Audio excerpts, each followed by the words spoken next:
Oh, are we on the air? What up, DB?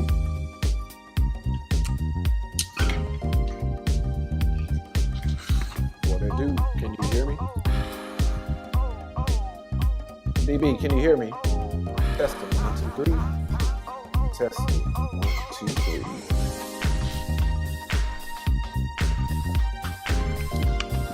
3. Welcome everybody. Getting a late start, but we will begin momentarily. Glad to have everybody. Daryl, are you able to hear me? Give me a thumbs up. Okay, I guess he can't hear me. Hopefully everyone out in the audience can hear me. Chris, can you hear me? You are loud and clear, Colin. You are loud and clear. All right, then something's going on with DB then, because he can't hear me. Nah. Oh, DB can't hear? I just heard DB just now. No, I can hear him, but he can't hear me, obviously, because y'all can hear me, but he's not responding to me. DB, can you hear your boy Shan? Ask him if he can hear me. I don't even think he can hear me. I don't know. We'll work him out. He got his he got to check his audio settings. We get ready to go live in 6, 5, 4, 3, 2, 1. Cameras up. Hello, Daryl. DB, can you hear me? I can't hear anything. You got to fix your audio, DB. DB. I can't hear anything. Can y'all hear me? Baby? Look at Jerron with the fresh lights. Hey, this is the same light I had last week, bro. Did Daryl go buy some equipment? Daryl went out. He went shopping. All y'all niggas went shopping last week. It looked like. Jerron in here with that good lighting. That's 2 weeks in a row. Okay. Shit, Colin and added an extra light panel. The fuck. Amazon got some money last week, I see. Okay.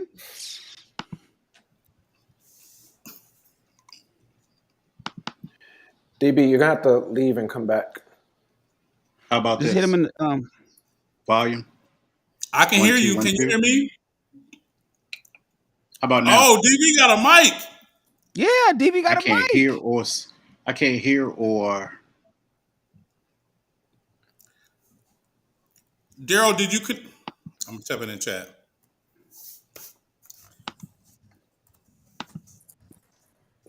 Can you hear me now? We can hear you. You just can't hear us. Can't hear you or nothing. DB got a. It's all good. Let's move forward. I love it. He got a mizike. What's going on, gentlemen? What's happening, big dog? Happy Thursday again.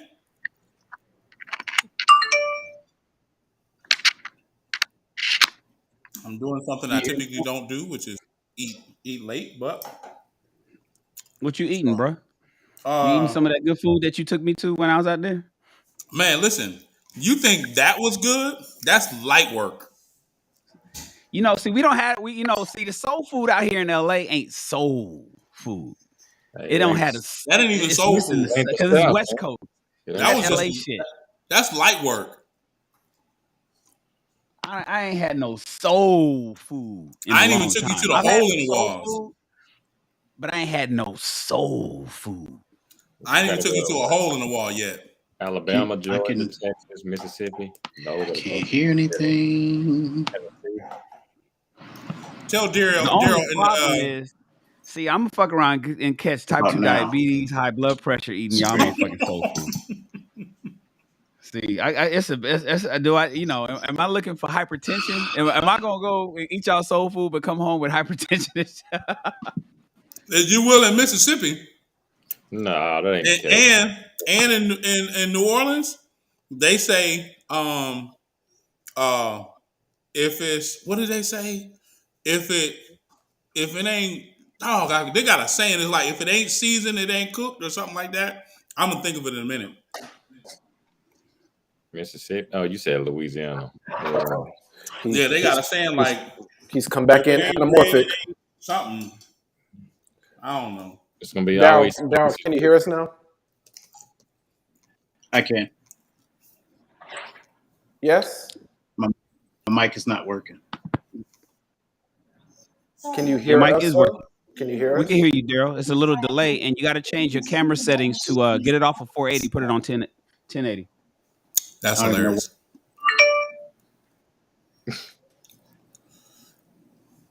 Daryl has no idea. We gotta do a Daryl. We gotta do a sound check before. No, Before everything reset for some reason, man. I don't know what. Okay. I don't know what. Go to your cog. Go to the cogwheel. Right there, you dressed like somebody football coach. He is like somebody dad. Now go to the cogwheel, then go to video, and then change your resolution to 1080.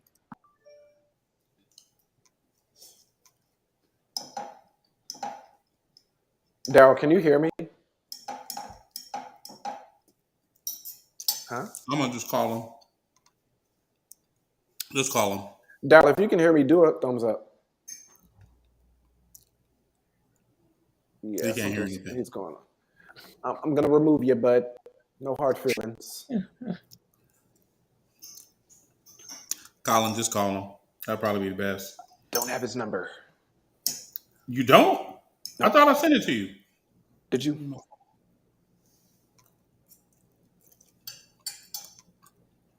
Welcome, everybody. We're having technical difficulties.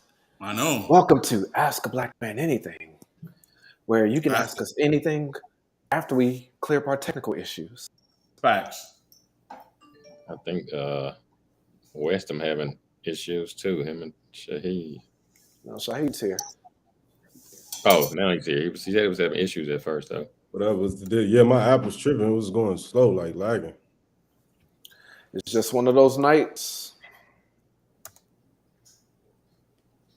Ah, well. Anyways, what up, Shaheed? What's the deal? What's going on? I mean, I can't complain in the on the East Coast, man. All is well. All is well. What's up? Jerron said I got the same light I had last week, but the light, I don't know. Whatever you did, man, the lighting is much better. Much better.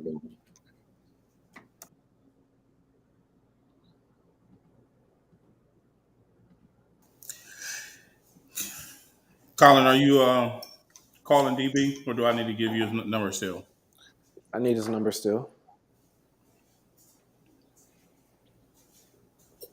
Okay, I'll get it to you.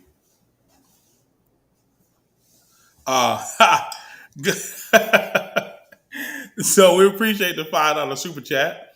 How well says let's see how well you gentlemen know yourself. What is your second, not your first, but your second favorite food? That's easy for me. So I'll let one of y'all go first. Sir. This is one of those questions you never ask on a date. Second favorite food? I don't know, man. Like, I don't even know what my first favorite food is. I got a diverse palate. I really don't know, man. I'm gonna just say hot wings just to say something. Don't ask this question on a date though. Why should you ask the question on the date? No, man. Like, I mean, I'm different. I don't care what your favorite color is. I don't care what your favorite food is. Facts. I don't care about none of that. I would observe it and then I peep it. It's more meaningful. You're gonna tell me anyway. I retain information better when I like just observe it versus you telling me, because I'm gonna just forget. But yeah, man, don't ask this question on the date. Because for real, like, people don't want to be put in positions trying to figure something out that really don't matter. Like, man, you making me overthink and like come up with an answer about something that is like fruitless at the end of the day. I think mine Chinese. Either Chinese or hibachi, one of those. Wow. That's what's up. So mine is a little different. So I have favorite foods in categories, right? So like my favorite fast food, American food, right? Pizza, wings, that kind of stuff. Favorite all time, or my second favorite all time would be pizza. First favorite is wings because I'm from Buffalo, New York. I love wings. DB, let me give you a sound check. Can you hear me?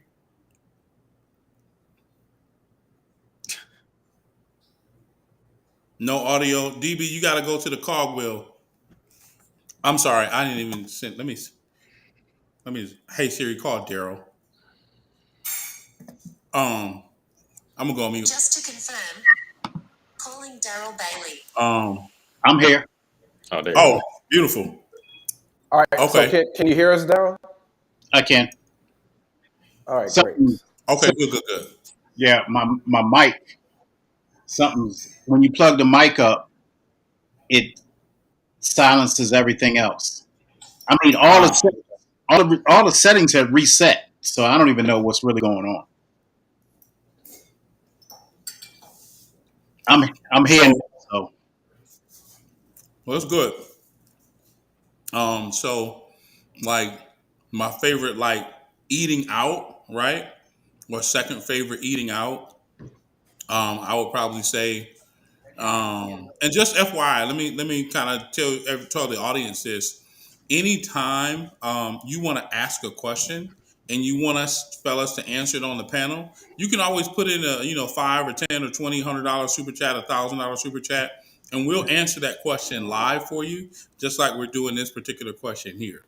You can also email us right above Jerron's head, right there at questions.aabma.live, or you can always join us right here at call.aabma.live at any point, and you can ask us that same question. So you have all of those options available. Typically, they're also in chat. But I'm gonna end here. Favorite like all time food or second favorite all time food. Like I said, I go by groups. So if I go out to eat, I love chicken, right? Like chicken breast, chicken wings, like that. But second favorite all time would be pasta. Like if I'm going to go to a restaurant, people who know me, I'm going to probably order pasta or chicken. And then just FYI, I love spinach dip. I just want to throw that out there. So $5 super chat came in. Shan, Daryl, Wes, and Colin. What is your second favorite food all time? Wait, yeah, go ahead. I just saw the whole question.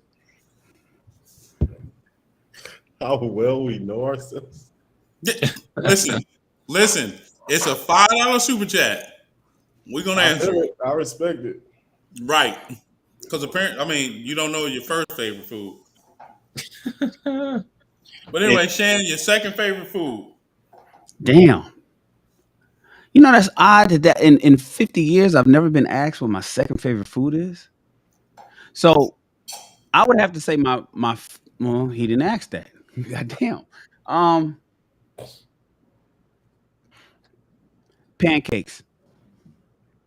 Pancakes, hands down, is number 2 on the list. From where? There is nothing above pancakes besides my number 1. Pancakes is my second favorite food of all times. I can eat. My grandmother told me when I was a boy, I can eat endless. She called it hotcakes because she's from Arkansas, Little Rock, Arkansas. She said, "Boy, you would eat endless hotcakes if we didn't stop bringing them to you. You would have kept going." What's your grandmother's maiden name? May. Annie Mae Murchison was her maiden name, and then she married she married my father's father, and then they got divorced, and then she married my granddad, who wasn't my biological granddad, but they were together for 50, 60 years or something like that. And that last name was oh my God, I forgot my granddad's last name. Anyways, Little Rock, Arkansas, Annie Mae Murchison, Annie Mae Rawls, and then Annie Mae, maiden name, born with Annie Mae Murchison. She married my grandfather, Annie Mae Rawls.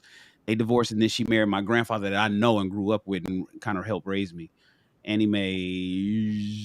Oh, now I got to text my grandma and ask. But that's I'm gonna circle back to that. My grandmother was born in Little Rock too. Oh, word. Well, not in Okay. Little Rock, but in right next door to Little Rock. Okay. But yeah, man, to answer Rashawn's question, my second favorite food of all time is pancakes. So Pancakes. if we don't know this, are we like going through like an identity crisis or something? You gotta look yourself in the mirror, bro. Be honest with yourself. Yeah. Wes, please tell me you have your audio issues fixed. Nope. Right. No. Right. Oh, there you go. Yeah, do that to me. You can hear me, right? Yes. Wow. Second favorite food. Yep. Question. Short ribs, beef short ribs, beans, rice, spinach, greens, whatever. You detailed, ain't it? Oh yeah, for sure. That's it for me. Oh, I think having a favorite food can affect your health. sure. Yeah, if you have no discipline. For If you sure. got a favorite food, that's no discipline right there. Nah, like I love cupcakes. It's like one of my favorite, things to eat sweets, but I don't eat it. But yeah, your favorite food and your favorite dessert is not the same thing, though. A dessert is not a necessity. Your food is a necessity. You know, in other countries, they eat their dessert first. Yeah, yeah. Well, Colin? I'll be brief. My second favorite best food, I would say, is salmon. I love salmon. Good old Atlantic, some fresh Wild Atlantic caught. salmon. Yeah. That's it. Love it. Love it. So, Shan, I'm gonna circle back to that real fast, man.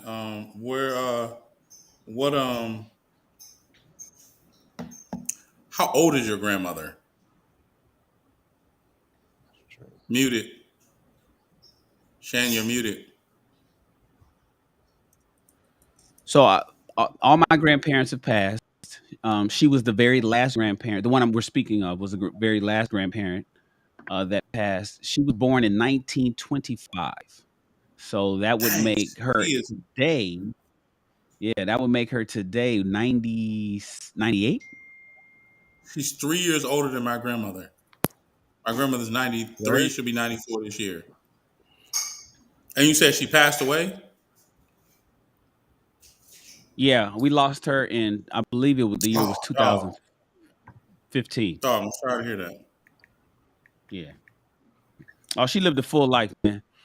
She's good. Her and my grandparents. See, that's the thing about it. So people like I just did a show called Wife School, right? Some of you guys tapped in, some of you didn't. And it's a show that I'm having on my channel where we're trying to teach young women how to become better women and be the wife that they claim they want to be, not just married. And then next week we're gonna also have husband school on Tuesdays where we're teaching young men how to be better men. One of the questions I posed to them today was, what specifically is the benefit? In fact, I got it right here still. I never closed it. What are the benefits of marriage specifically for women in 2022? What are the benefits of marriage specifically for women in 2022?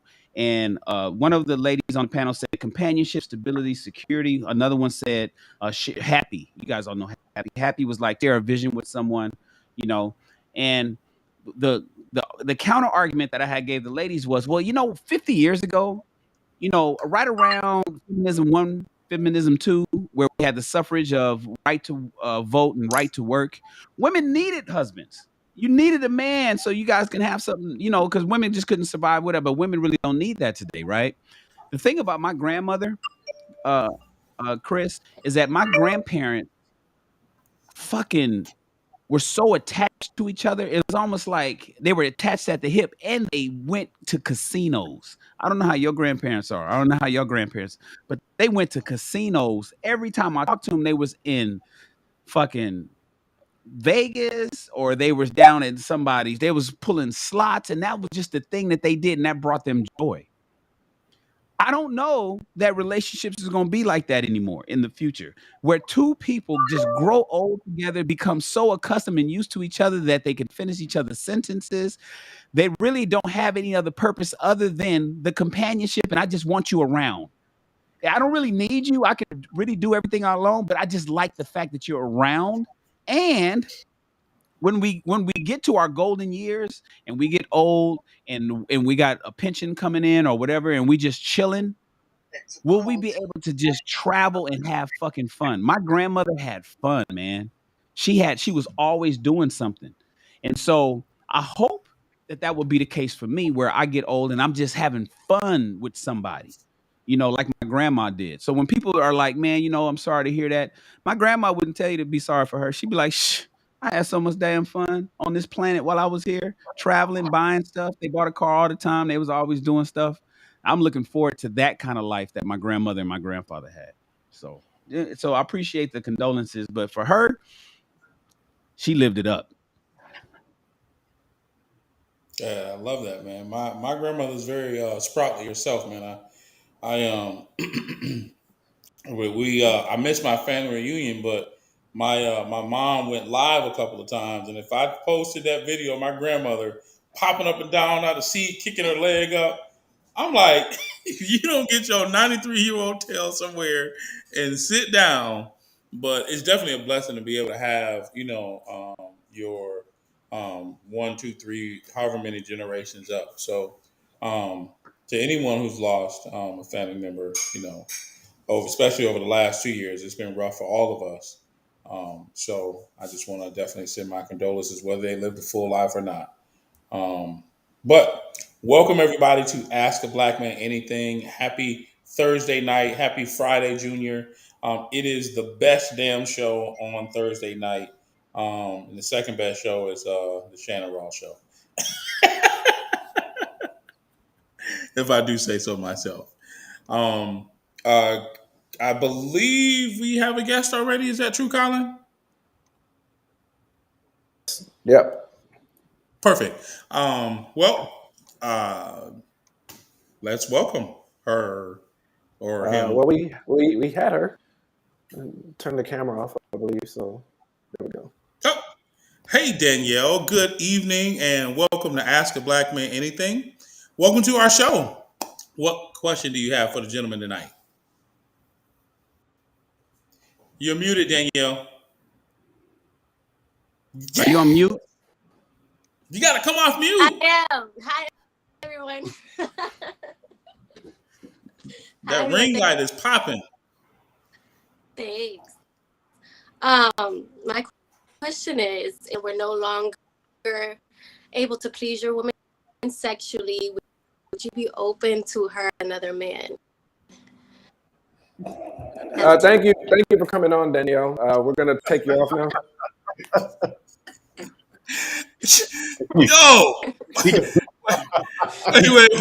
Wait. Damn, she came in like that. She came in drunk.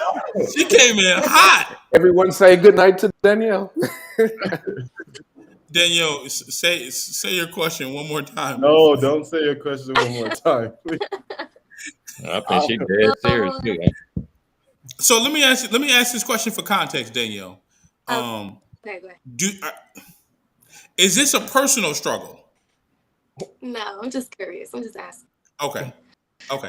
So the question is, if you're not able to take care of your partner, would we be open to our? So, are you saying like our hands don't work, our mouth don't work, or are you saying period. all the equipment don't work?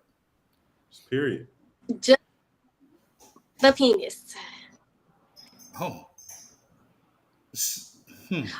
Look, I say this, man. I think now we gotta slap a rated R rating on this show now. I say, like, that man has to have he has the greatest he has the least pride of all men that I would have ever met in my life. Because for one, it's already a hit to your ego and your pride if you can't please your woman sexually, right? Then it's another hit that she's going to seek outside help. And I assume she's consulting with you about it. And then on top of that, the dude might do a damn good job. So it's just like, it's 3 strikes you out at that point. You might as well pack up and let him have her. She belongs to him now. You know what I mean? Like, On to the street. it's a strong no for me. I know you must not have a lot of pride. However, as a pride, I would absolutely consider it that we could have. Here Wes goes. It's too early, Wes. Come on. No, Hey, man. I don't have my cake tonight, Man, Wes. It's truth time somewhere. So look, here's the thing. I'm 51. I've dated someone 20. I don't even know what 26-ish or whatever. And that actually, I've dated someone 20, but I've also 20 years younger than me. And here's the reality of it. She was in love and she wanted to, have this relationship, carry out this, I was, actually at least for the early on parts of it. And then of course I grew have feelings for her and the whole nine. That being said, I had to consider 50, and I'm going to be until I'm well into my hundreds. There's a reality that I may not be performing now, and so I'd have women because I've dated younger women and I've dated Danielle. Whatever your sex drive is, just know when you hit 40 to overdrive. It's a good possibility. Now, I have known a couple of women where it actually, but generally speaking, it goes when you hit 40, and when you hit 50, it's like the God has played on us that men we so in our 20s or whatever the case, and women don't even start to peak until their 30s, 40s, even 50 sometimes. That I had to have a real myself and say, if my partner, if I love, why would I deny her? Would I deny her some life that I'm not able to provide to her? And so that's where that comes in. I'll jump back in if that's where I'm at. So it would definitely be a conversation.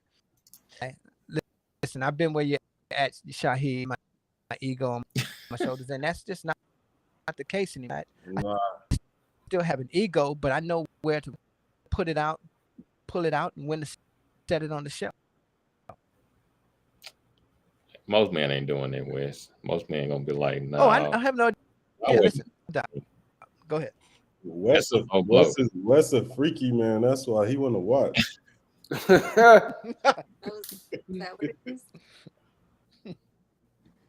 Where's you? You said we can watch. Look at Danielle. Come on, man. Danielle, where you going now? By me, like, nah, she getting in the mood. God don't like ugly. She got on her silk PJs and all that. Facts. You said will we watch? No. Will we watch them? She want to have a one-on-one with Wes. They let them have the floor. So here's Danielle, where you from? I'm from Virginia, but I live in LA. Oh, Who was that? Somebody calling you? She, I think it might be a quality match because Danielle and Wes's audio are both jacked up, so it might be a match. My audio's messing. you going in now, bro? Yeah, going in and out. My name. I just had to talk so much. But what was the? No, I was. You looked, so I wanted to know who was you looking at. And he's here. You said your man. Mm-hmm. So he knows you on our show, and you asking about particular prowess. He knows. Oh, y'all got an open relationship? Nothing like She's that. not on here having. It's just I'm just asking. relationship. I don't want him like coming to jump on nobody. He was hesitant though. It took you a minute to answer that question. Though. Oh no. You peeped that, right, He actually Tron? told me that. He actually what? He actually told me to ask this question. I had nothing to do with us. Like it was just. But you asked something Let me before just- this. What was Let me. it that I was answering? So my thing is, and I'm gonna answer Watch. your question that you asked Right. us. If we're not able to please our partners with our my mouth still works because you just want to orgasm, right? There's that. My fingers work, you know. You don't need to go out and get another partner. Because like Shaheed said, you know, that means you for the streets. Like you decided to marry me. If we're married, No. She's not, Chris. She's not for the streets. She's for him. that's what I'm saying. Like How do you he in the even streets. know? How do you even know if that person is going to be able? Would you just going to try it a bunch of times and like, oh, I found one? Or are you going to go back? Yeah, to like one you're gonna be like, oh, let me try these 10 and see who works out. Yeah, So like, or she already got somebody in mind? Y'all are so funny. Y'all use extremes to prove y'all point. so What if it's How one is that guy? extreme? Right. so 10 so guys? here's the answer to my question, Danielle. Say what? Nothing. Go ahead. What's your answer? So here's the answer to my question. If we're married, the vow is in sickness and in health till death do we part. If we're in a relationship and it don't work, I mean, they got Viagra, they got Cialis, they got you know, the generic version of it. They got stuff to make it work. So, you know, now if you just completely out of bounds and it just don't work at all, you know, that might be a whole nother problem. But if you're married, you got to deal with what you got to deal with. That's like saying, you know, oh, my spouse, you know, lost his legs and now we can't walk in the park no more. Can I go get somebody else to go walk in the park with me? No, you married. You know what I mean? You made a decision to be married. That's you in, like all the way in. So Chris, I just have one follow-up question. So if the roles were reversed and she couldn't, would you still? if she couldn't what? Have sex? Maybe something about her pussy anymore. She can't make you come anymore. Would you see? She got 2 other holes that she could use. Okay. No, straight face. 2 of them. Figure it out. Okay. I was just making sure the energy was, All right, but it is. Go ahead, DB. Shan, Is DB. this for future? Is this for future planning? Y'all getting your itinerary ready for when stuff slide low, get a little south. Y'all gotta y'all gonna plan. Y'all planning ahead in case something, you know, no extremes. We just trying to figure out if he asked that question. Is this a topic of conversation that you guys have all the time, or is it just something that came up for the night? It just came up for tonight. Gotcha. That's a random question though, so it had to come from somewhere. Nobody's asking. No, he knew I was specifically doing it. He knew so, and he was just like, "Be funny to ask this question." I'll give my take on it. I think that's why it's important to get to know the person, because it has to go deeper. No pun intended. than the physical. Because I'm always an advocate of getting to know people mentally and on a mental and a spiritual level. So if they're not fulfilling the needs in that specific area, it should be other things that should be able to count it. That should spice up the love life and spice up the relationship. But that's disrespectful to do that to a partner because they're not performing. You going to get somebody else, or even entertain the thought. So yeah, you got to go much deeper than just the physical. It's about the trifecta. So it's like mental, spiritual, and the physical. So if one is lacking, you still have two other things that can stand on. What if the roles were reversed, and you weren't pleasing him? Would you be okay? Would you be okay with him going out and get him a little side dish, a little piece? You gotta think about it.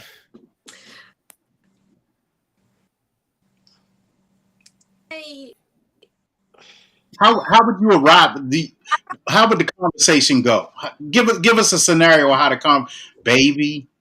You know, how would the conversation go? I don't know, because that's never been a product. I don't know. I guess. I mean, we speaking in hypotheticals, so you have to come to me first and be like, man, I'm not getting my nut up or not being satisfied. Well, what do you want to do? If he says he wants to step out or have sex with someone else, okay with it. And I probably fight him at first, but I understand if is it really stepping out if he got permission? That's the question, though. Is it really stepping out if he has permission? No. And I said, you can do it. That's not stepping out. He let me know a lot. Are we talking about a relationship or a marriage? Was that covered? He didn't say. He just said, "Your man." I guess that means. Yeah, but see, let me add this caveat to it. So, when you one relationship, you're spiritually connected. So when you bring another element, another entity into your relationship, it disrupts the spiritual flow. Now your body might be getting satisfied, but then you got to have a conversation, or you're going to have conversations about, wow, did he really, or did she really get, is she really satisfied, and she's okay with that, or he's okay with that? Spiritually, it's going to mess with you. You think? I mean, but spiritually, it can mess with you anyway. If he had past partners before you, that really being a problem. I think it's just the community that women have problems with. Men sneakily go behind their backs and sleep with someone else. But I think the spiritual thing, like I said, get married, you have all those spirits carrying it with you into that relationship with whoever you slept with. Does that make sense? Yeah, I kind of get where you're going with it, but there's a level of consecration that happens when you get married, and then you can shake loose some of them spiritual ties that you had once you become one with somebody. But the real meat of the matter is when that first time when it happens. Now you're saying stepping out, but you really actually gave him permission, or he gave you permission. So it's not really stepping out. You have the authority to go do whatever you want to do. How are you going to arrive at that? Is he going to watch? Are you going to have secret rendezvous and like, hey baby, I'm going to do my thing. I'll be back. Is that how it's going to go down? I mean, it really. So what I'm saying is, it is a conversation that needs to be had, especially not being pleased, and what can you do to remedy that? Because that's the last resort. Having somebody say, okay, I'm gonna bring in, I'm gonna bring in a stunt double. So once you get the stunt double in, the stunt double are going to be reckless because that's what they do. That's what stunt doubles do. They get real reckless. They take on all the risks and the reward. I don't know. I think Yeah, I think it, when go ahead. go ahead. I wasn't gonna say anything. I have a different perspective on it. When we speak from the spiritual level, we speak from a cliche, generic perspective. I think when we speak spiritually, it's always in the context of fear. When reality is everybody that you encounter is a spirit. They're an energy. Whether it be your mother, your children, your best friend, whatever, they're a spirit and they're energy. And some of these spirits that we come in contact with, they feed life into us. But when we come from the fear perspective, it's always like that energy, that spirit, but the reality is some of these people are breathing life into these people. And they breathing life into this person and they going back into their relationship, and that relationship is blossoming based on that spirit and that energy. So I think when you do things like that, you have to have a certain level of decorum, a certain ethics. If you're going to, because that's nothing to play with. You know what I mean? Like, especially when you're talking about the sacredness of a relationship. So I think if you do it with some type of, like I said, ethics and morality to it, it can work for you. But, it can't be just, like that man just might not know your body, you might not know his body, and it's easier to just have a conversation and experiment and figure it out. And then boom, that could be the solution right there versus like you just, just giving up like, oh, it didn't work. And then now you're ready to move on to something else, because it's like, then that's when the negative connotation of the energy comes in, because you're just jumping from person to person looking for one thing. And now it's not organic, it's inauthentic at that point. So I think if you really are sincere to your relationship, to the situation and task at hand, like I said, some level of ethics and morality, I think it can work. But I just don't move in fear when I'm talking, because like I said, any human being that you deal with, they have a soul, they have a spirit, they have an energy, and it's either positively or negatively charged. So like, who's to say that person ain't positively charged and giving you positive energy that you take back into your relationship? So that's how I see it. Yeah, but my question was more so like if the guy was like this, like he and couldn't get up. But if you two just don't, his dick works fine, but he's just not. That's a conversation y'all need to have together before like stepping out. And I'm talking about lit up or something with her.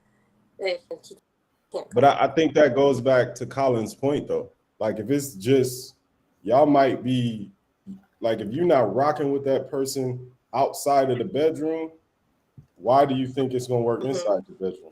Like in some cases, the bedroom fixes a lot. It fixed the things outside the relationship, but the things outside of the relationship also affect what's happening in the bedroom. Because if I just argue with you all day and I can't stand the sight of you, I don't want to please you. It's going to take a lot more energy for me to want to see you happy, want to see you climax or whatever.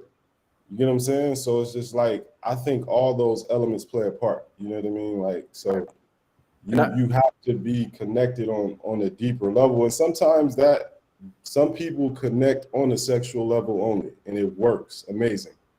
Sometimes they don't. Sometimes they need to click here. They click here, it ties in here, then the bedroom opens up.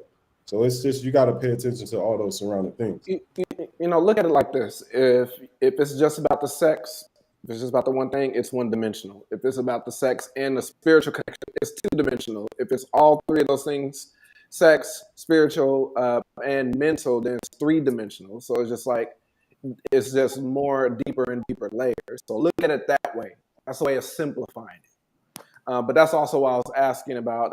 Did you say if this was a marriage or not, or is this just a relationship? A marriage. Mm.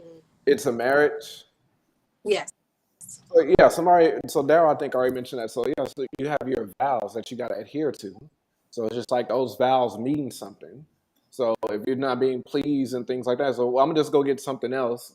Everyone has already said it, so it's like yeah, from inviting other energies in and things like that, and then if you want to get into biblical or spiritual, it's like then you're committing adultery and things like that. So it's just like, but even if you're in a relationship, even before marriage, you're already setting a bad precedent or expectation because you're already thinking about those type of things before you're even committing into a marriage with somebody. So it's a no. Right, but okay. So let me ask, because I don't know. Maybe it's our age, or I don't know. Me and Wes is kind of on the same sheet of music here. And I hear what you guys are saying, but it's like it's a lot of we're assuming that it's going to be adultery. We're assuming that somebody's stepping out. We're assuming that she's thinking of that. What if it's a guy that knows he can't get you, like, you can't get your dick up before she will. And if you know that you can't get your dick up and you're not about to please her, maybe is it a question that you're going to say to her? Hey, you know what? I can't do this, but I know that this is what you like. I know how I used to put it down. I know how I used to, what I used to do. I can't do that anymore because Jimmy ain't working like he used to. Another thing is, Chris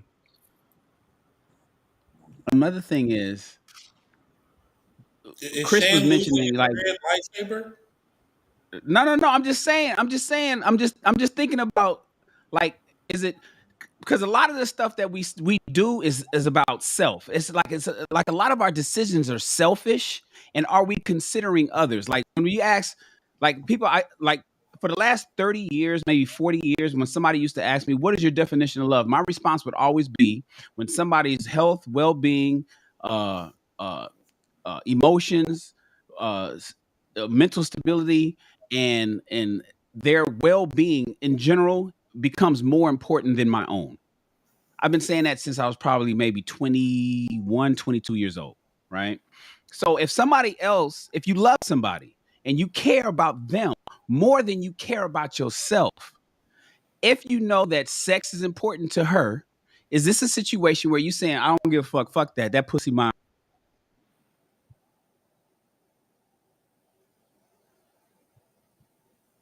Even though I can't use it, but can't no do it either.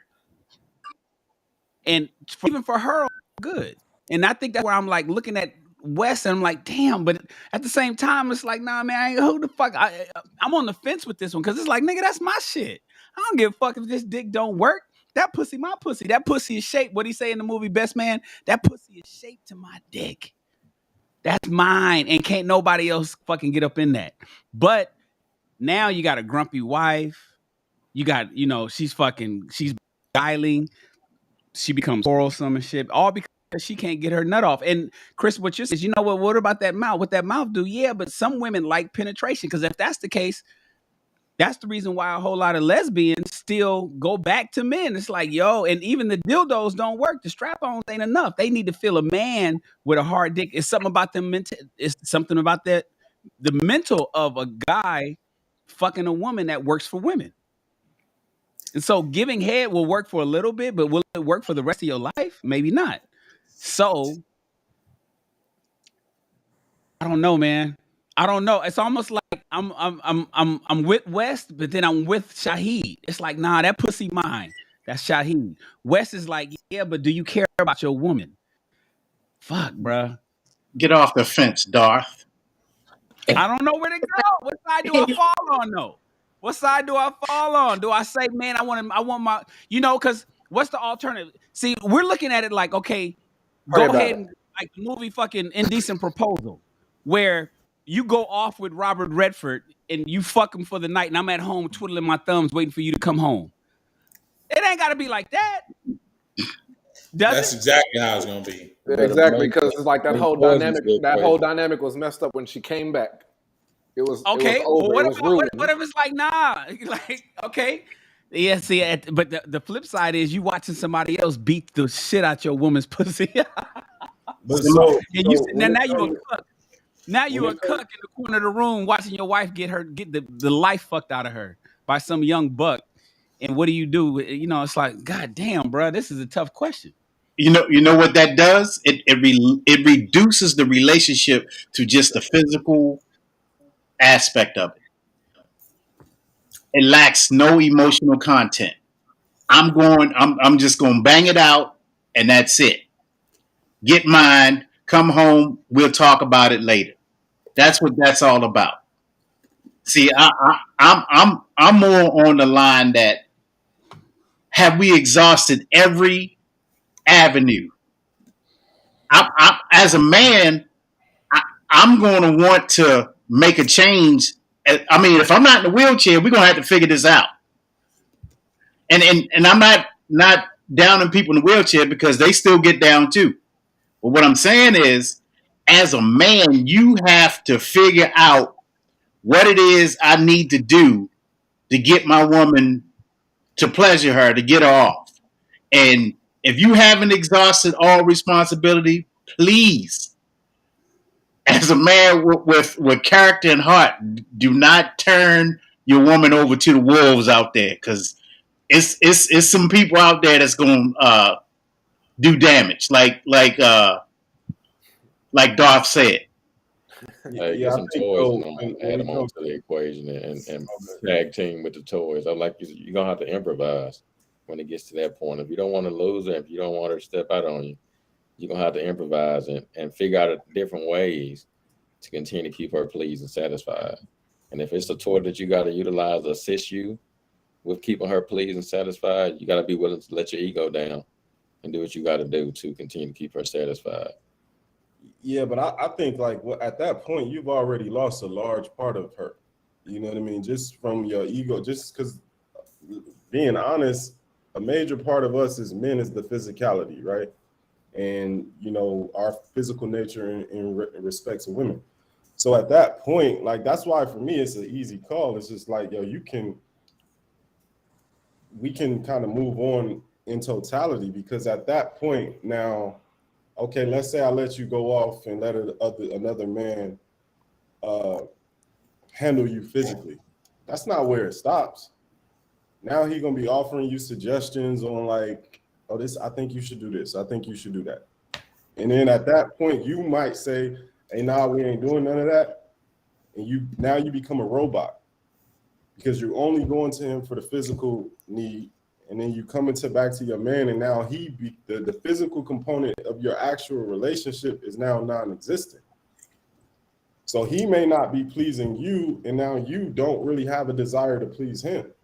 So it's just like at that point, the relationship is kind of just, you might as well just go your separate ways from that point. You're gonna lose a part of yourself. And the moment you make the decision to let he or she, whichever one, walk out that door, you have lost a part of yourself. The relationship, one-on-one marriage, is whole when it's intact. The moment you make a decision to let a person go out the door and do whatever, you may be cowering down to their lower nature, but what you're doing is you're losing a part of yourself. And like Shahid said, if you it's all or nothing. You lose yourself. You own it. You better never let it go. You only get one shot. Do not miss your opportunity. Hey, Danielle, do me a huge favor. We appreciate you for joining the show. You're welcome to stay right here on the stage with us for just a second. I want to get over to, and if I butcher your name, please forgive me. Charge it to my head and not my heart. Majorca, am I saying that correctly? If you can hear me, you got to come to the light, and turn your light on, sweetheart, if you can, and unmute your phone. Yeah, she might be driving. She turned that light on. She gonna be suspect. Can you hear me, Majorca? While she's getting situated, Wes, you want to do a sound check? No, we can't. We can't hear you, Wes. Can't hear you. Okay. Yes. You're going in and out. We can hear you a little bit. Try again.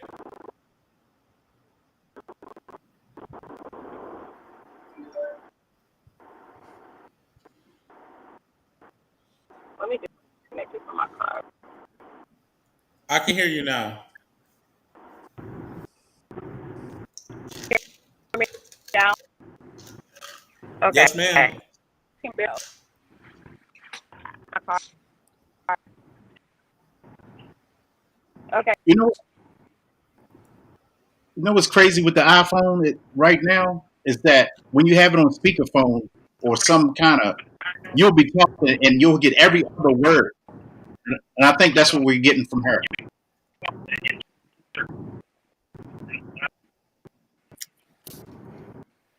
Yeah, you know why? It's because when you speak on the iPhone has a built-in noise suppression, and then this system has noise suppression. So if you have them both turned on, well, you can't even turn off the iPhone.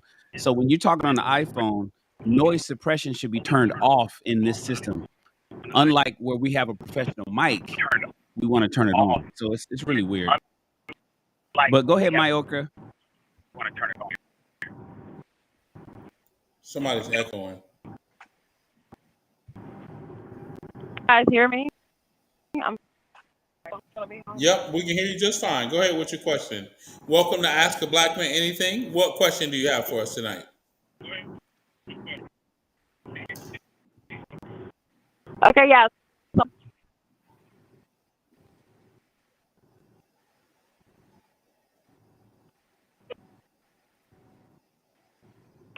Can you hear me?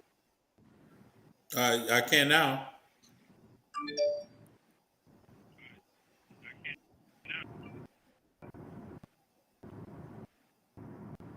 That's a delay.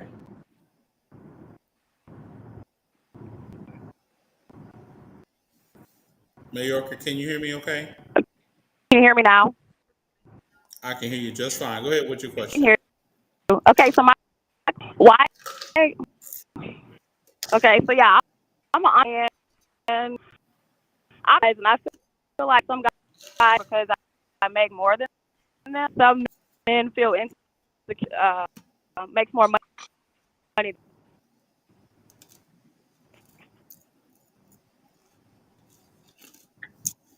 If I heard you correctly, sorry, I was shooting ice. I didn't know the question was going to go that fast. Why are some men insecure if women make more money than men? Or the guy that you're dating? Is that your question?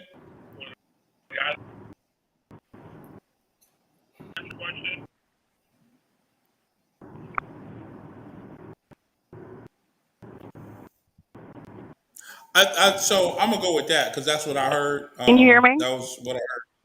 Yep. Did you hear? That was your question, right? I can hear you. Okay. Yes. Thank you. Okay. Perfect. Thank you. So the question is, why are some guys, and I'm kind of paraphrasing, why are some guys insecure when their woman makes more money than them? Yeah, roll with that, Chris.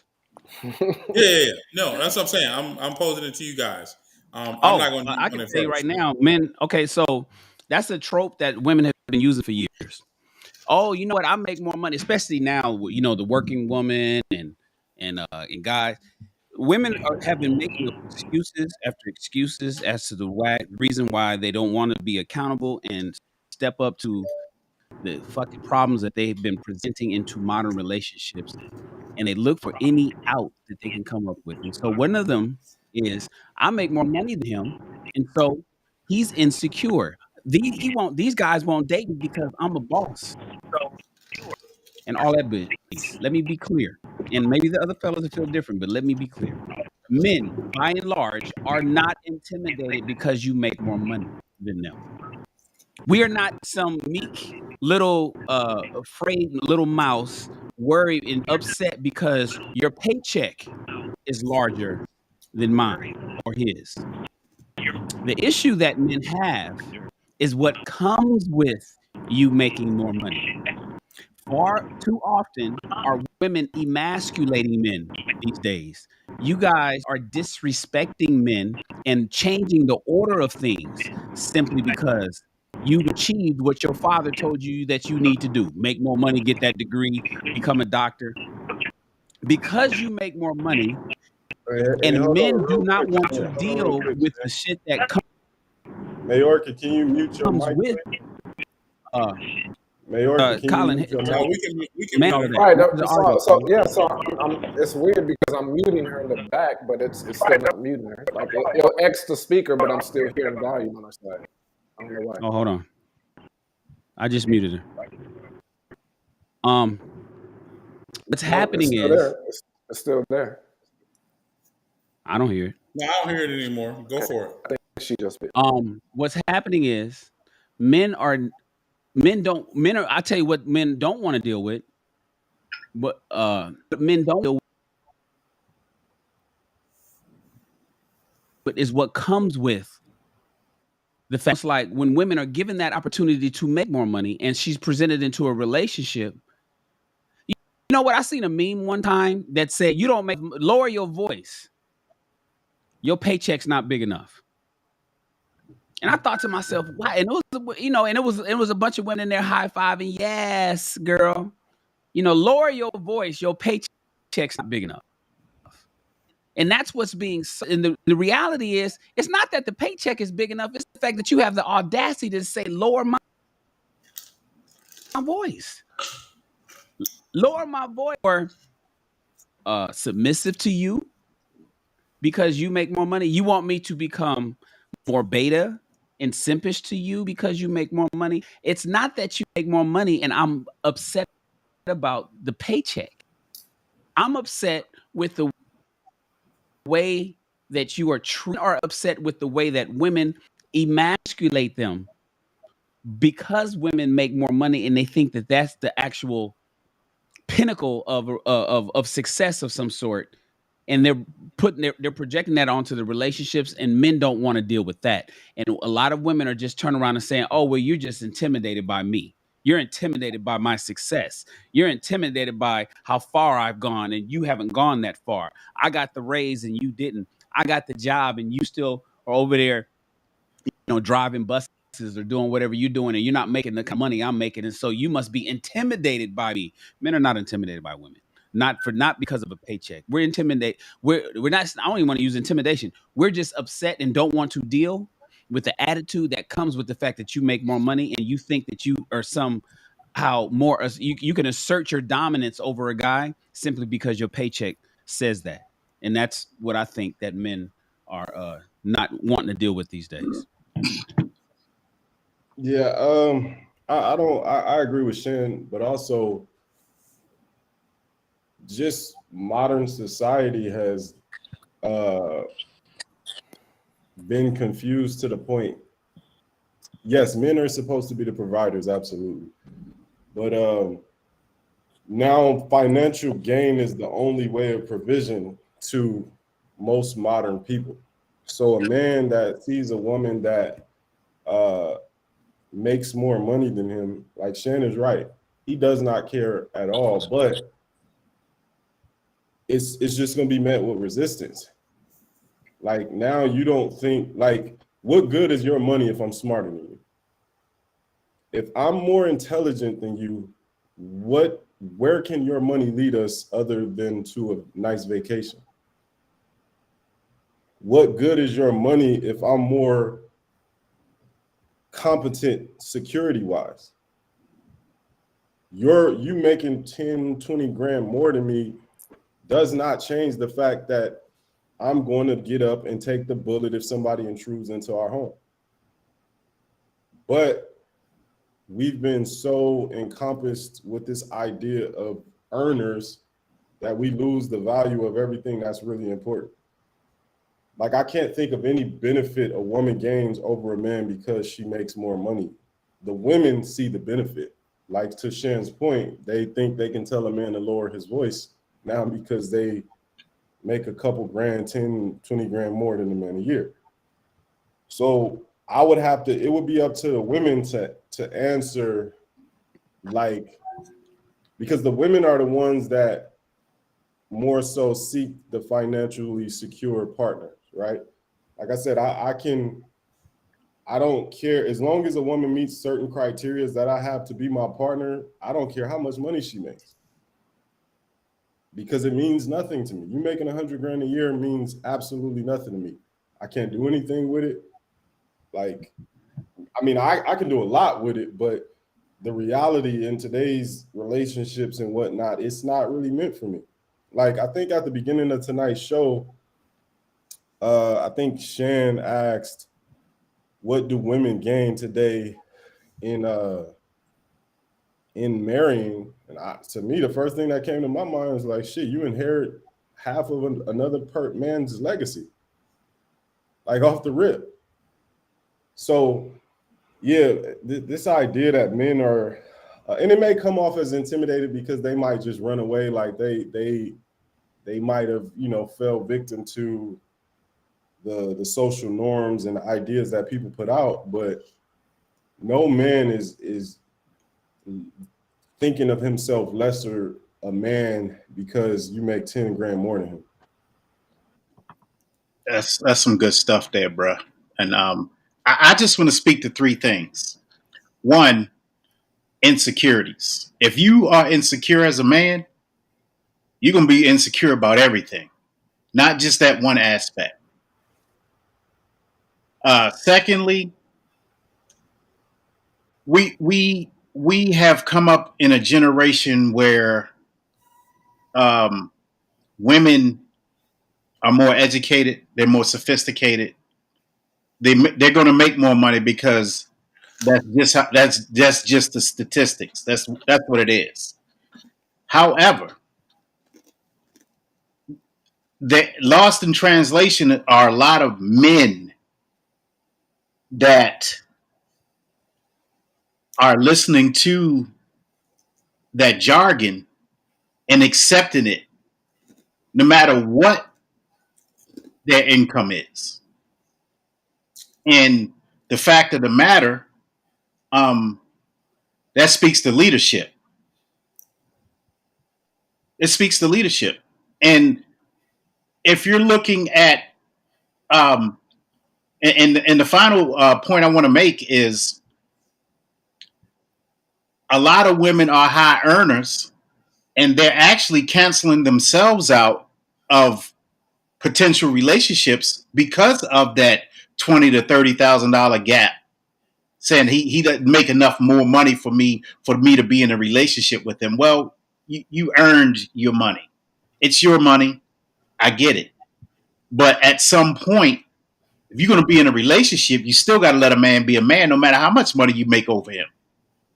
So again, what we have is society dictating to us what a comparable relationship should be. This ain't the 50s anymore. I get it. But at the same time, there are a lot of men out here who have insecurities that just not with that, but it's more so because they're lacking leadership qualities. And I toss the mic back. So what I'll say is, Go ahead, Jerome. I do think it's a societal norm. As we know, even in the Bible, the man is the provider. He's the breadwinner. He's the head of the household. But where I think it gets misconstrued is that I can be the head of the household and still make less than my woman. I don't have to be the person with the most money in the household to be the breadwinner or to be in charge of my household. What I think ends up happening is, because you can have a man that's chasing his passion, and whatever his passion may be, it may not bring about a whole bunch of money per se, or you may make more money than that particular passion of his. But if he's doing his passion, if he's loving it, if he enjoys what he's doing, and he's making an honest dollar, it really shouldn't matter how much he makes. You should still be able to support him and hold him up in what he's doing. But what ends up happening is a lot of times women, they ridicule or they talk down on their significant other or their spouse if they make less money than them because they feel like it gives them a leg up. But in actuality, when you pull back all the curtains, it's really not giving you a leg up because all you have to stand on is the money that you make. So you may make this much money, but what else do you have going for yourself? Well, what else do you have that's actually taking place? Where that man, he may not be making as much money as you, but he has passion, he has a drive, he's a hard worker. He has all these great things going for himself. Only thing he doesn't have is the amount of money that you make. And so what ends up happening is, we push these men away, or we talk down on them and ridicule them. And when they're out here trying to make $100, they're working hard because they're not making as much as you. It doesn't mean that man is intimidated by you, because he's 9 times out of 10, he's probably not. He's probably just tired of you constantly ridiculing him, or tired of you constantly talking down on him when he's doing something that he loves doing, regardless if you're making the most money or not. I've talked to plenty of clients in the past, and they may not make as much money as their significant other or their spouse do. But one thing that their spouse says is they still let them be the head of the household, because the head of the household, the breadwinner, is a mentality. I don't have to make $150,000, and you can make $150,000. I can still be in control of my household, as long as I'm bringing what I need to bring to the table. I'm taking care of my family, and $75,000, I can still take care of my family. I don't care if you're making $200,000. But what has happened is the constant ridicule has really got out of control. And so it's not even about the intimidation factor anymore. It's just that the money that you think you make, it makes you think that the man is beneath you, when in actuality, that's not what the case is. It's just the ridicule and the disappointment and the disencouragement that you continue to give that man is what makes him feel like, I wouldn't say intimidated, but makes some men feel like feeling like they're insecure in a sense. I want to give Wes a chance. Wes, do you want to check your mic real quick? Yo, can you hear me? Yes, we can hear you now. We can hear you, Wes. Okay. So, Mayurka, I'm actually glad that you're home and that you're on the light. Can you hear me okay? Give me a thumbs up if you can hear me. Yes, Okay, perfect. I can hear you. So, thank you. I appreciate that. So first, here's the question that came to my mind, because we have gotten this question a lot over the last 2 years. And the first thing that came to my mind was, why is it that a woman who makes a lot of money or a certain amount of money continues to pick men that make less money than her? And it's typically because the men that make more money than her, she's not able to acquire because they don't want her. And they don't want her because of her attitude, her demeanor, her lack of communication skills. She just doesn't have the necessary feminine qualities that a man that makes more than her would want to have, because she's using that money as a barometer to say, oh, I make this much, so I should have this type of person. But when she's not able to get that type of person, she has to choose somebody that actually likes her for her and not for her money. And typically that man may make less money than her. That's the first thing I'll say. That's the first question. Why do you always pick men that make less money than you? Now, I'm not saying you, Mayorka, directly, but I'm just saying that's a question that I would pose to a woman asking that question. Are the men that make more than you not the type of men that you've been able to get? That's the other question that I'll ask to kind of go hand in hand. That's first. Second question I'll say is, second statement I'll make is, I understand that before I became a 42-year-old man, that years ago, before I was born, men that were my age were using money to lord over women and telling women what men were saying 40 some years ago. You don't have a right to speak. You need to lower your voice. This is my house. I pay the bills. I understand that happened to women. And here's the problem that we're facing in 2022. More women are becoming more masculine than they are becoming feminine. And that's a quintessential problem in dating and relationships. When a woman becomes more masculine and takes on more masculine role, then it leaves the man not to be able to do anything. What is there left for him to do? If you take his role, you take out the trash, you making all the decisions, you choosing where to go, how to where does he fit in? He doesn't have a need, so therefore he doesn't find value in the relationship. So he's not going to be able to stick around, right? And I'm not saying you specifically, but I'm just saying in a very general sense, right? And here's the statement that goes alongside with when men used to do this, now women are doing this and women are becoming more masculine, right? And here's the statement that I've heard often. Well, I'll be feminine for the right man. I'll submit to the right man, right? So does that mean that you'll be stubborn for everybody else? Does that mean that you'll be masculine for everybody else? Or does that mean that your picker is off and it can't always be us?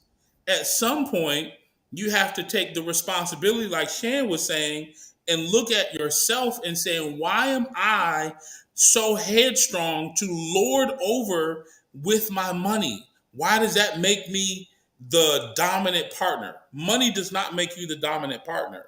And if it does in a woman's mind, then that's a question that she needs to ask herself. Why is she feeling like she needs to be the dominant partner? Why can't she just be a partner, be a person, right? Why does let me, and I'm in here because this is something that my mentor shared with me when I was telling about the partnerships and the things that's coming down the pipeline for me. He said, money does not make you who you are. And I was like, I get that. You've told me that all the time. My money is my soldiers. I got to tell my soldiers where to go out, where to fight, how to move, this, that, and the third. He said, no. Let me explain it to you this way, because I know you hear me, but I'm going to say it to you again. Money only magnifies who you are. It doesn't change you. It magnifies you. So if you was an asshole before and now you got money, you just an asshole with money. So if you're asking the question, why are men intimidated? That means that you probably was a butthole and you're trying to intimidate men with your money.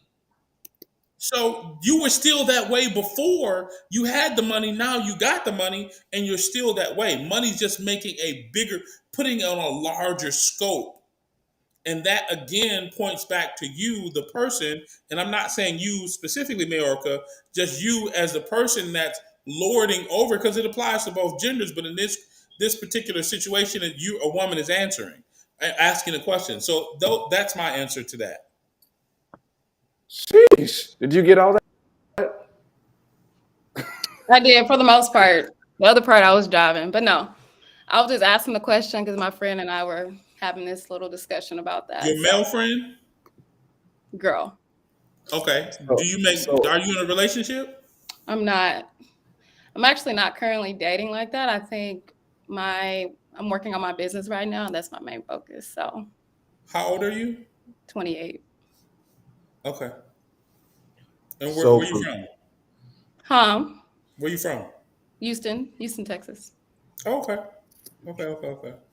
Houston. So in my experience, like when I was younger, I just couldn't. I've dated a lot of women that made more money than me because I just couldn't relate to women my age. I didn't have the patience for them or anything. So when I was about 23, 24, like all the women that I was dating, they owned nice big homes, had multiple businesses, multiple streams of income and all of that. But it never was and this helped me mature faster. I felt like a man, even though I was a man, but like at 23, 24, and I'm interacting with women late 30s, early 40s, they still came to me for guidance. They came to me for like, hey, what do you think about this? Like, well, what do you want to do in this particular situation? Because they didn't allow the money to dictate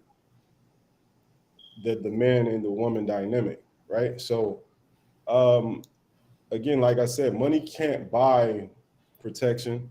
Well, it can actually, but now you lose a lot. You lose your essence as a woman when you become the protector. You lose your essence as a woman when you become the leader. So, like for example, like I brought up the analogy in respect to safety. You can buy you a gun, yeah, but now you thinking in that dynamic in that way, you lose a little as a woman because you don't want to naturally you don't want to do that. Naturally, you don't want to be, because that's masculine energy. When you're talking about like in the sense of violence, protection, and putting yourself in harm's way, that's masculinity, right? Not saying women don't possess it, but naturally, it's not innate in a woman to want that to be at the forefront of her disposition. So, like, women would feel very uncomfortable if they took on this role and responsibility, and the man, you may met more than a man, and all of a sudden, like, it's some noise at the door, and he looking at you like, you gonna go check that out? No, a woman is, money doesn't dictate those type of things. So I think, like I said before, and I'll end here, a lot of that has gotten lost in translation, where we have put financial gain to the forefront of the necessities of a relationship.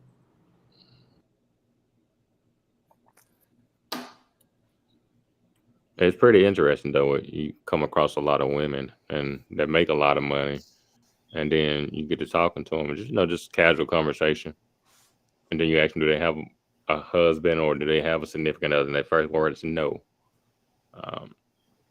I'm talking about women that make a lot of money. No, it just kind of makes you think. Like, you ask them, do they want a significant other? And they say yes. What's going on? Why you don't have a significant other? So it just makes me think. What's going on there? Where's the disconnect there? You bring up some interesting and valid points, Jerron, and I think the disconnect comes from it's systemic, it's systematic, and it started in the 70s where they were pushing men out of the homes, especially black men, and because they were pushing men, because our greatest power as black people is the family structure, the environment. Now they're trying to recreate it, give it a name, give it a pronoun, give it an adjective to describe what it is. But what it was is that as a family, as a black family, we were a superpower. We funded the civil rights movement, and as time moved on, women have had to accept the roles of head of household. Most women, not all, head of household, and that's by attrition because the government was systematically separating us. And like I said, it's a lost generation of men that have not stepped up to be these quote unquote leaders. No matter how much money you make, you still can lead without a lot of money. It's your birthright to lead as a man. Now, the question is, are we going to still let society dictate to us what our connections should be as opposed to what they really are, which is there's a gulf in between and we can't cross it because society says that money is the power. The more money you make, the more power you have. But that's not necessarily the case because, in most places, women outnumber men 8, 9, 10 the one. And then when they have to get to a point where they want to choose a viable partner, you got men that's not really leading. So what do you got to choose from? And now you got women that are leaders. You look in most of the churches, you got churches where women are naming themselves bishops. Now I know I'm probably going to take a couple darts for that, but I'm just telling you what it is. And we're not. Oh, go ahead, Daryl. So with that being said, it's imperative that we as men start to pull some of these young brothers in and say, look, man, it's a better way of what you're doing. You still can be a man. You still can lead if you believe. And I think that's the problem. Soon as some women take the responsibility to say, hey, I want you in my life, but you need to step up to this point. Well, some men are never going to get to that point. And this is why there are a lot of uneven relationships. And just some women they're choosing to stay outside of the relationship and just do what they do. So, but I can't speak for women. I'm just talking about the dearth of leadership in men. And go ahead, Colin. I'm done. Because you said a lot there. I know we got to move on because we're short on time. But I'm not gonna go way into that. All I was gonna say was it's not that men are telling women not to go after these high paying jobs and all that kind of stuff. But it's just the responsibility that entails of being the boss and being the CEO running 3, 4, or 5 companies. It's like you have to be in a certain mindset to get those kind of high achieving things done. So it's just hard to turn that on and off and things like that. It's like if you're dealing with a spouse or if you're in the dating market or courting someone, because you're just in this frame now because that's what your job of getting these high paying jobs, of being CEO, of getting all these businesses entail. So that's the thing that men really harp on. It's not that we don't want y'all to have these high paying jobs and all that kind of stuff. It's just that responsibility comes with it. So Perfect. Mayorka, how did those responses fare with you? Those are really, really great responses. I just wanted to kind of get you guys' inside background. I just think like dating right now in the 20s is pretty ghetto right now for me. I think a lot has changed and it's a lot different than it was when my parents got together. I just think social media really just shifts things for just like dating in general. So yeah, that was really, really good. do you have any pushback or rebuttals against anything that was said? No, I think Jerron kind of had a point, and I think his name is Jerron. That's it. Yeah, where he was talking about, I guess women being in these high paying jobs and, you ask them, are they dating? And they say they're single. Do you like think that's like a red flag or like, where were you trying to go with that? Because you kind of just spoke. No, I don't think it's a red flag. I just think it's, that can be a lot of different things there. So it could be a red flag to a certain extent. You get to talking to them, it may be like, well, I've tried to date and I don't want to lower my standards. But my thing is, just because you make a lot of money don't mean you're lowering your standards, because you may, like I said, you may make over 6 figures, but just because you talk to somebody that make $95,000, it doesn't mean you lowering your standards. But I felt like talking to a lot of women that may make a lot of money, when they talk about lowering their standards, they talk about I don't want to date nobody that makes less than me. And so my thing is always, just because a person makes less than you don't mean that person's a bad person. And so you can be missing out on a great person because they make $10,000 to $15,000 less than you. So long as you have that mindset where I don't want to date anybody that makes less than me. Because let's be honest, if you look around the world, there's not a whole bunch of people making 6 figures. Let's just be honest about it. I mean, there's not even a whole bunch of people that, to be honest, they make $50,000. Just calling it what it is. And so you're not going to find too many people just out in the ordinary randomly every single day that makes over 6 figures.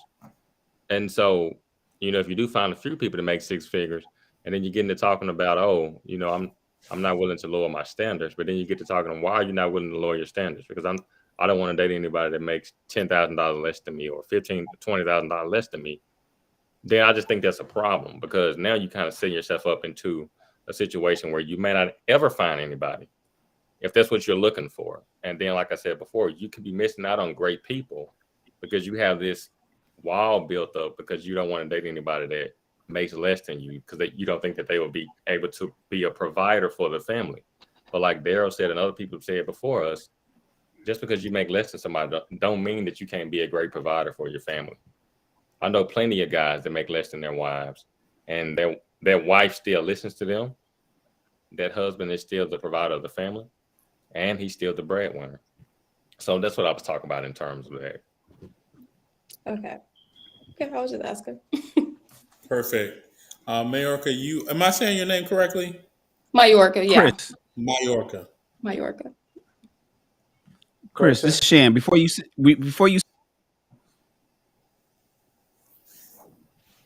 Oh, did he freeze? I think he went out. God didn't want him to say that. He's been infected by Wes. Send her off. Can you just Majorca? Shan, you were frozen for a good 20 seconds. Yeah, you're back. You're good, Shan. Go ahead. Oh, Chris, ready to send you off as you go. Can you just let us know why you feel today is in the trash? Just want to be just curious as to your perspective. Go ahead, Chris, then she can answer that when she goes. Am I going or Chris? You. Oh, okay. I don't know. I just think things are just so different. Like I said, like I dated in college, and when I say dating, just like talking to guys, but I haven't had like a relationship in over 10 years. I don't think it's me. I just think I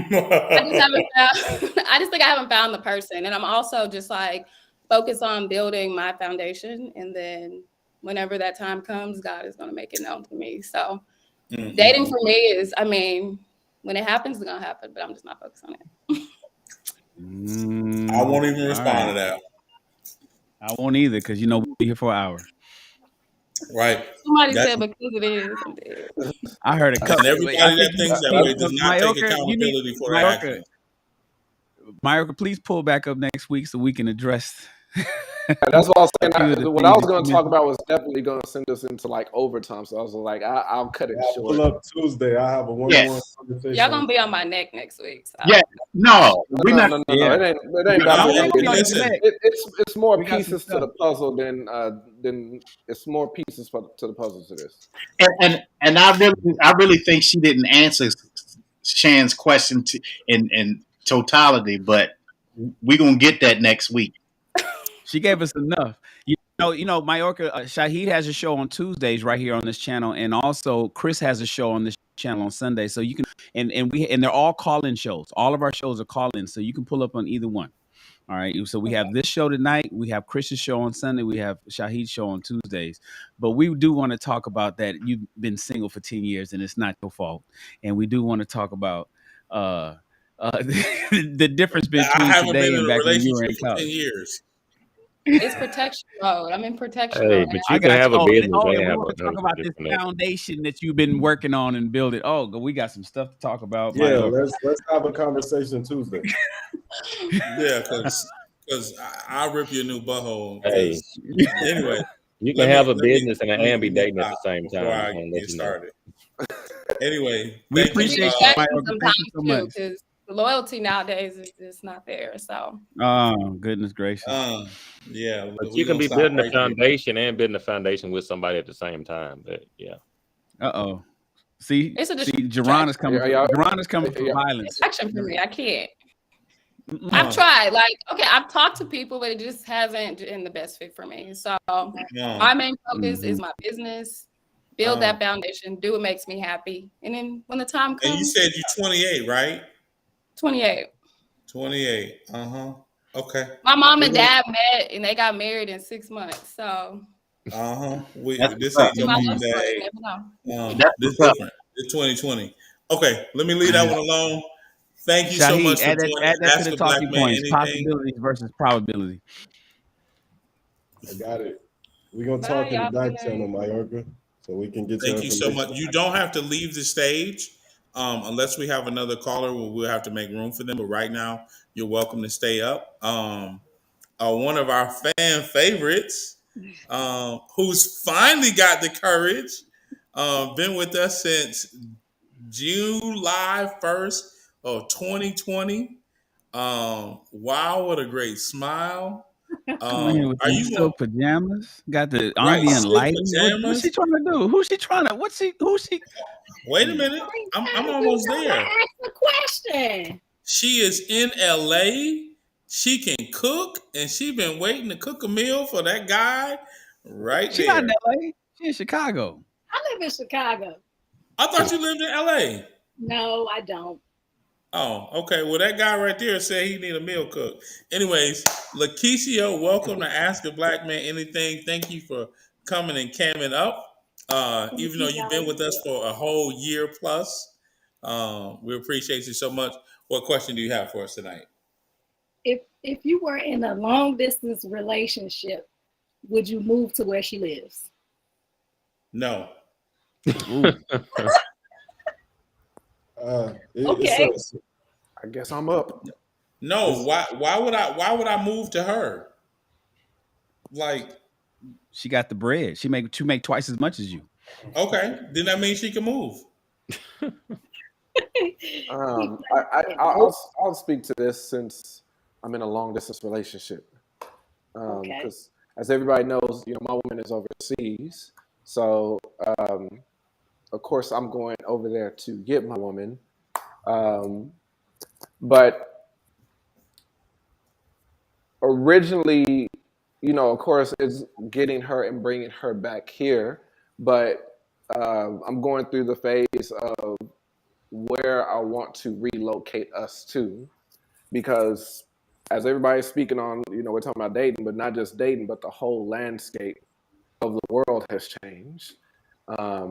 And America's not too safe of a place anymore. So it's just like you got more people have more things to consider, like with their family and things like that. So it's not about choosing the best schools or neighborhoods and things like that. It's like now you got to look at the whole just state of society, just the climate in the country. So it's just like now it's having to make provisions, and it's just like, okay, what's another avenue versus having her come over here. But still, it's me making that decision as far as like, hey, this is where I want you to come, or hey, this is where we're gonna go. So that's all I say on that. Go ahead. Yeah, it's circumstantial for me. Depends on where the place is. Like obviously, if I'm living in Los Angeles and she's like in North Dakota or something, it's a super no. But if it's like greater business opportunity, greater living situation out there, I would definitely consider it. For example, like one of my exes, she was from Connecticut. So like I had that was an automatic no. No reason for me to move to Connecticut. And she was in the theater. So at the time I was living in LA. So it made more sense for her, if we were going to go that route, to for her to move to LA. But it's all, I'm about, resources, business, and opportunity. So if it makes sense and it's more gain there for me, if it's more beneficial there for me, then I would do it in a heartbeat. But it has to make sense. Lakeisha, what is long distance? Over 62 miles? No, seriously. That's a good question. But honestly, I would pray about it first. As a spiritual man, I'm woefully and hopefully optimistic. I've been around the world. My marriage was long distance, and I would say 80% of my relationships are long distance. So I'm not opposed to it. However, as a man, we're gonna have a conversation, because we might not move to where she is, but we might move to where we need to be. If that makes sense. Makes sense. Yeah, Lakeisha, are you in a long distance relationship? I'm not. Are you single? I am single. Are you over 35? Yes. Okay. And you could cook, right? Because I saw you put that in the chat when you first started watching us. Yes, I can cook. Oh, you can cook home cooked meals? Yes. Okay. Are you opposed to moving to LA? No, I'm not. Oh, okay. Yeah. I appreciate that. How tall are you, Lakeisha? I'm 5'4". Oh, you a shorty. Oh, that's yeah. Listen. I got this guy I know. I'm gonna introduce you to him. He needs a home cooked meal. He Oh, loves to All meal really? you, wrestle. all you gotta do is just get on his. Are you a good follower? Of course. Like, did you win at Simon Says when you was a kid? Yeah. Man, I got a guy for you. I got a guy for you. So no, in all seriousness, I said no, because I'm so rooted here in my city that to uproot for me, because I have children, I can't just pick up and take my children away from their mother. I could because they live with me, but I wouldn't, because I wouldn't want the reverse to be done to me. I don't want her just to pick up and just, if she had the children. So that's why my answer is an immediate no. My dynamic may be different than a Colin, who doesn't have children yet. So, or any other fellows who don't have, children that, any of the other fellows that do not have kids, right? I have also two college students that are in Georgia that depend on me. I need to be able to get to them in a couple of hours. And I just put both of them in school last week, Monday and Tuesday. So that's another reason why it's a hard no. If those were not the circumstances, right, and my circumstances were different, I could possibly give a yes. But it's cheaper to live in Atlanta than it is in some places. Well, prior to inflation, right? It was cheaper to live here.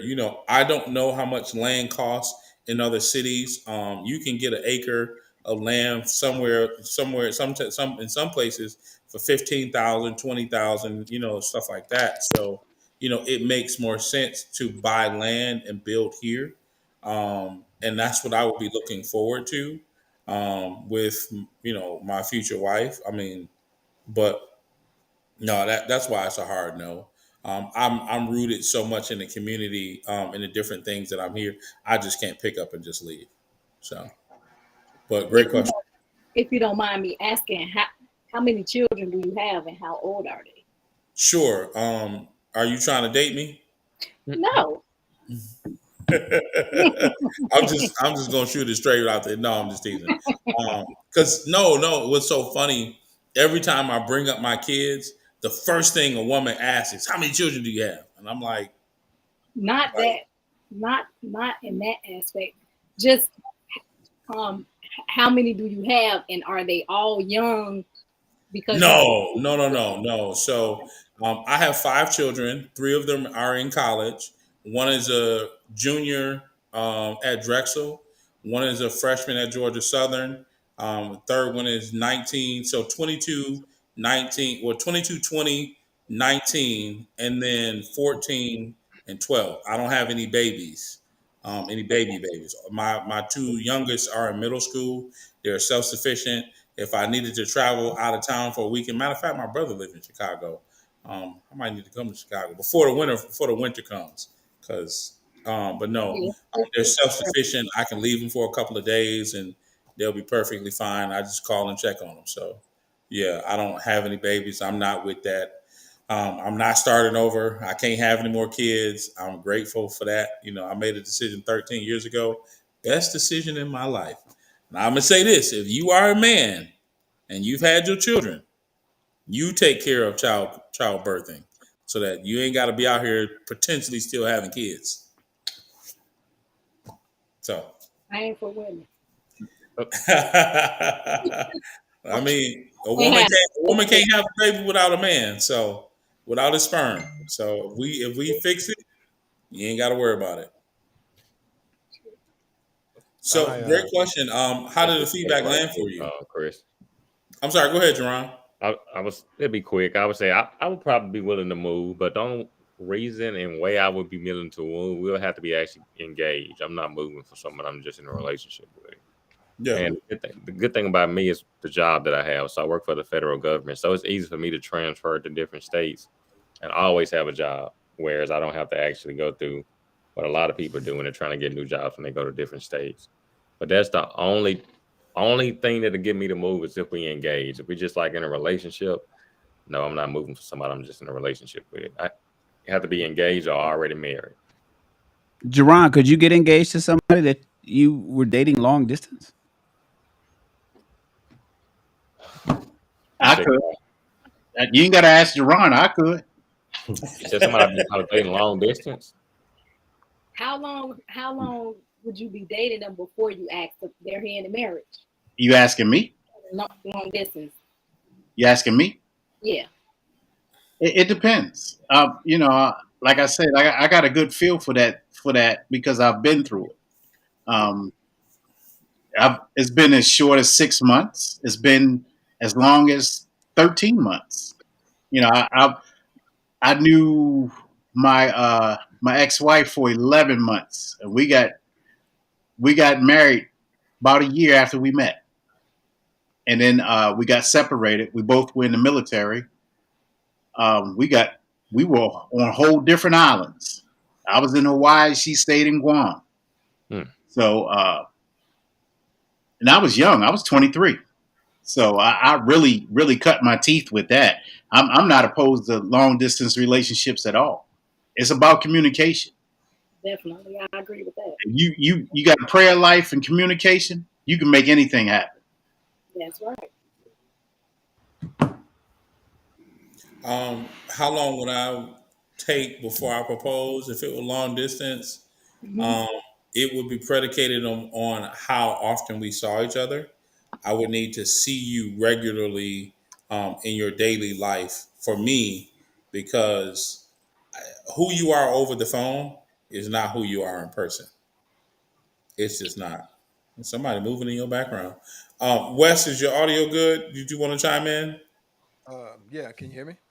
Yeah, go ahead, Wes.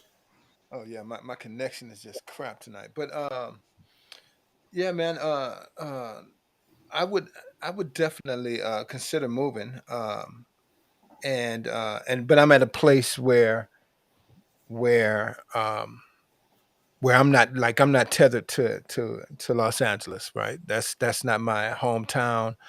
I don't really have any footing here. Been here for 10 years, so and after hitting 50, I'm like looking for looking for a partner, looking for the other half, and where that will take me, I don't know. So I'm definitely currently I would be open to anything at this point, for sure. Good answer. I don't know, man. I don't really believe in long distance relationships. Me, I need you here. I don't even know how you can get close to. I'm I applaud DB, but I need my woman here. I need you here. I want to watch I want to watch that Netflix movie with you. I want to touch you. I want to go to. Let's go to brunch real quick. I was driving the other Make day him and some I saw this spot. pancakes. Yeah, let's go to hit this spot real quick. I don't want to talk about it on FaceTime. That's just me, but that's not the question. The question isn't can I deal with long distance relationships. The question is would I move? Okay. I can make money anywhere on the planet. All I need is a laptop and an internet connection, and I'm good. I can afford to live in any place on the planet as long as I got a laptop and an internet connection. So I would imagine wherever she lives, there's there's an internet connection and power to fire up my laptop. Chicago's And the cold way in the I winter. It is. huh? Chicago's cold in the wintertime, though. It ain't that LA Yeah. weather. Yeah, man. It ain't just winter. I was stationed up there. It was cold in May. Ran out there with some little skimpy shorts on. Got halfway across the field. The clouds blew off of Lake Michigan. Turned that thing back around in about 2 minutes. Back at the back. Crazy. So Crazy. Lakeisha, Yeah. would you like to move to LA? Yeah, I would. Change is good. I think I need a change of scenery. Yeah, I think It so don't too. necessarily have to be LA, but I mean, I heard some great things about LA. You know, oh yeah, some I great like it. things. I visited LA, so I like it. Do you like to make pancakes? I do. Touchdown. Touchdown. Don't turn the light down. I'm not turn. I'm doing something real quick. I'm not turning the light down. Okay. Kind of set the mood. The lights. We about to end our show on that one. Don't and light a candle. So you asked me, how old are your children, if you have them? I do, and they're grown. Grown. So you an empty nester? Yes, they're grown. Oh, okay. I just noticed that you was talking to somebody. I didn't want to, be all in your business. Oh no, that was my That's her son. man. No, I don't have a man. That's her boyfriend. I'm trying to get her to LA to make I pancakes, don't have a man. hotcakes. Mm-hmm. I don't have a man. That was my son, but yeah, my children are grown, and I am recently divorced, What's recent? like 2 years ago. Oh yeah, you in the money. Do That you ain't work out? recent. That's a long time ago. 2 years. Do you work out regularly? I do. Are you cooperative? Very cooperative. Whew. Well, you know what? We're gonna change this to the matchmaker show. Lakeisha, make sure you put your IG into the chat. We're gonna get you out to LA. This cat is off the chain. This cat is off the chain. Listen, You funny. after meeting my guy, man, I know that he needs a good woman. Listen, when he told y'all he liked pancakes, so we went to this one spot in Atlanta called Thumbs Up, right? They don't accept cards. You gotta have cash. It's cash only. He ordered his meal, and bruh, when I tell you these pancakes are like this big, and there's 3 of them in a stack, he wasn't lying when he said he liked pancakes. So I hope you can hold your own. Lakeisha, I got you.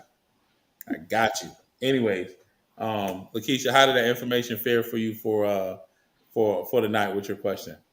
It was great. Everyone answered the question exactly how I expected.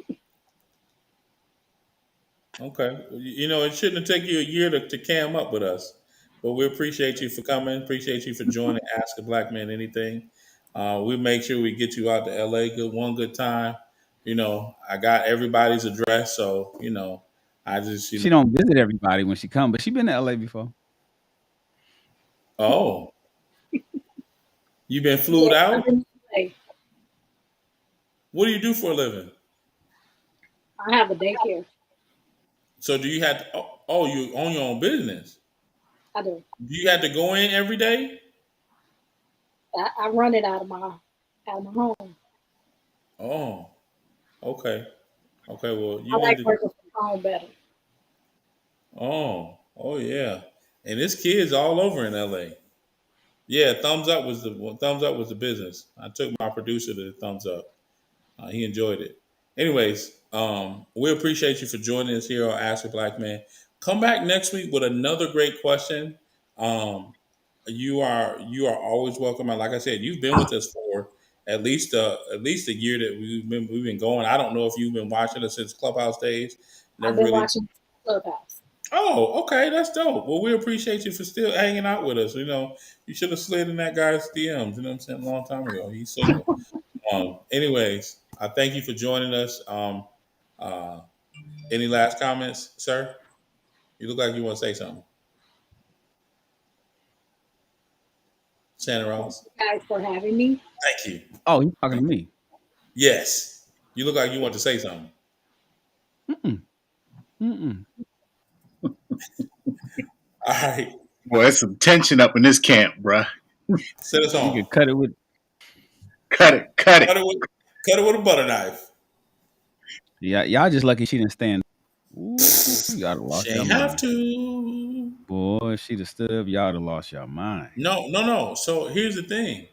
Colin, send us home. She Yo, we actually, when she was adjusting the camera, yeah, when she was adjusting the camera, that's all I'm gonna Colin say. was right on cue. I've been like, I'm trying to like hold out. Out of control. oh, Y'all know I'm a wild out every once in a while, man. Normally, I'm always every very episode. under control. Huh? Every once in a while, every episode. Man, no, man. I'll be reserved most times. Lay it back. Oh, man. Wes was quiet tonight, man. He ain't have a chance to pull his cape out. It wasn't that he was quiet, it's just his internet was tripping. You know what? There's something going on in the. Maybe it's fucking some kind of solar flare. And there's been a lot of equipment acting up today. Right. Everybody on the show earlier was acting up. All the internet was slow. All the iPhones wasn't working. Like, how is the iPhone not working? So it's been something going on with the equipment just today particularly. But maybe all week, but certainly today. Magnetic pole scenario or something.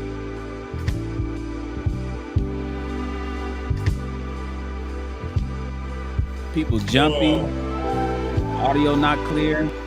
Hey man, y'all make sure y'all check the group chat as we going through this, as we doing our show.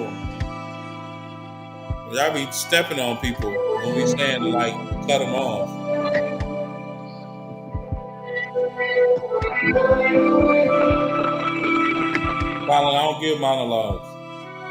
You said what? I don't do monologues, Colin. Oh, you did one tonight. I had a couple points. A triple. Yeah, it was good. It was a good monologue though. It was a good monologue. Give me your props. Oh man, I'm sleepy. Oh, I'm gonna go hard tomorrow. I mean tonight in the bed. I'm gonna go to bed. Oh, Wes, are you back?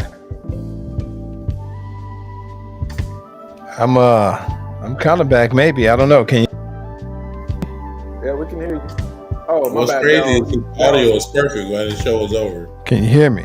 Yeah. Don't know. What'd you say, Darryl? Yeah, that she ain't need to stand up. She thicker than a Snicker, bro. She can still hear you.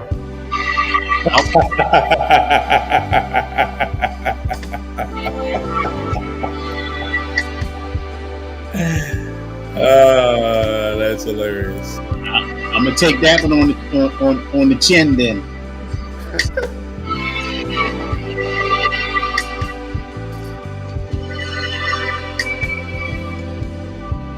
Good show tonight, cuz. The question is, the one she was shooting her shot at, will he answer the call? Man. That's the question. No. Because she been trying to get at him for a whole year. I think a gentleman never tells. I think he might have already shot his shot. Flew out.